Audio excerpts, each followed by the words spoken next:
आपण पाहत आहात लोकवेद सांगली न्यूज। गावते शहर आम्ही आहोत तुमच्या सोबत। ताज्या आणि विश्वासार्ह बातम्यांसाठी लोकवेद न्यूज सांगली चॅनलला आत्ताच सबस्क्राइब करा। सांगलीत मोठा कट उधळला। खुनाच्या तयारीत असलेले तिघे आरोपी पिस्तूलसह जेरबंद। सांगली जिल्हा पोलिसांनी मोठी कारवाई करत एका महत्त्वाच्या व्यक्तीच्या खुनाचा कट उधळून लावला आहे। स्थानिक गुन्हे अन्वेषण शाखेच्या पथकाने 3 आरोपींना देशी बनावटीच्या पिस्तूल, जिवंत काडतुसे आणि धारदार शस्त्रांसह अटक केली आहे। जिल्ह्याचे पोलीस अधीक्षक तुषार दोशी आणि अपर पोलीस अधीक्षक कल्पना बारवकर यांच्या मार्गदर्शनाखाली अवैध शस्त्रधारक आणि गंभीर गुन्हेगाराविरोधात विशेष मोहीम राबवण्यात येत आहे।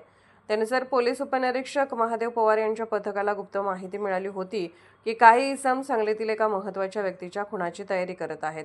मिळालेल्या माहितीनुसार पोलिसांनी पाटणे प्लॉट ते अंकली काळीवाट परिसरात सापळा रचला। यावेळी पांढऱ्या रंगाच्या मारुती 800 कारमधून आलेल्या तिघांना ताब्यात घेण्यात आले।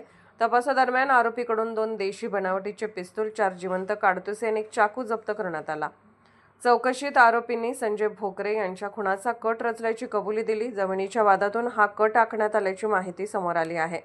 आरोपींनी उत्तर प्रदेशातील सोनभद्र येथून पिस्तूल खरेदी केल्याचेही निष्पन्न झाले।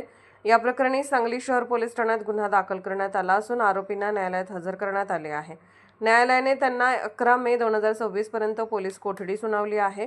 पोलीस निरीक्षक अरुण सुगावकर यांच्या मार्गदर्शनाखाली पोलीस उपनिरीक्षक सागर होळकर पुढील तपास करत आहेत। जिल्ह्यात अवैध शस्त्रधारक आणि गंभीर गुन्हेगाराविरोधातील मोहीम पुढेही सुरू राहणार असल्याचे पोलिसांनी स्पष्ट केले आहे।